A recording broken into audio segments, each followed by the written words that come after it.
അല്ലാതെ കട്ട് ചെയ്ത് ഈ തെണ്ടി വിജയം കയറുമ്പോൾ 10 വർഷം മുമ്പ് ഞങ്ങൾക്ക് ഈ 10 രൂപ ടിക്കറ്റിന് 50 രൂപ ടിക്കറ്റിന് 10 രൂപ കമ്മീഷൻ കിട്ടിക്കൊണ്ടിരുന്നതാണ്. മനസ്സിലായി? 10 വർഷത്തിന് ശേഷം ഇപ്പൊ കിട്ടുന്ന 6 രൂപ ഭരണം കൊണ്ട് ഞങ്ങളെ ജനങ്ങളെ കൊള്ളയടിക്കാൻ ഒരുപോലെ കൊള്ളയടിക്കാൻ. ഈ മാട്ടക്കളവന്മാര് പറയുന്നത് സത്യമാണെങ്കിൽ അതിന് പിന്നിൽ മറ്റു ചില സത്യങ്ങളും ഉണ്ട്.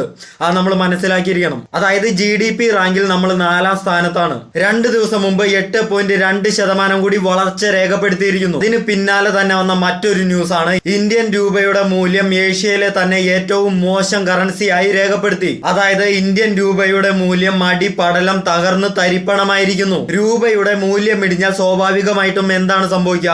വിലക്കയറ്റം സംഭവിക്കും. ഇത് ഈ രാജ്യത്തെ ഭൂരിഭാഗം ജനതയായിരിക്കും ബാധിക്കുക. സാധാരണക്കാരെയും അതിന് താഴെയുള്ളവരെയും. പട്ടിണി മരണങ്ങൾ പോലും സംഭവിക്കാവുന്ന ഒരു അവസ്ഥയിലേക്കാണ് നമ്മൾ പോയിക്കൊണ്ടിരിക്കുന്നത്.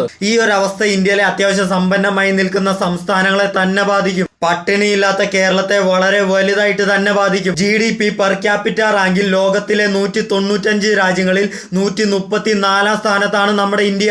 ഇതിലൂടെ നമുക്ക് മനസ്സിലാക്കാം GDPയിൽ നമ്മുടെ രാജ്യം എത്രത്തോളം ഉയർന്നോ അതിലും തകർന്നടിഞ്ഞു നിൽക്കുവാണ് നമ്മുടെ രാജ്യത്ത് ജനങ്ങളുടെ ജീവിതം. നമ്മുടെ നാട്ടിലെ ഈ നരവാഴകളും മതഭ്രാന്തന്മാരും മനസ്സിലാക്കേണ്ട കാര്യം ഇതാണ്. ഇത് കേരളത്തെ വളരെ രൂക്ഷമായിട്ട് തന്നെ ബാധിക്കും. കാരണം കോൺഗ്രസ് ഭരണകാലത്ത് 25% നികുതി റിട്ടേൺസ് കേരളത്തിന് കിട്ടിക്കൊണ്ടിരുന്നു.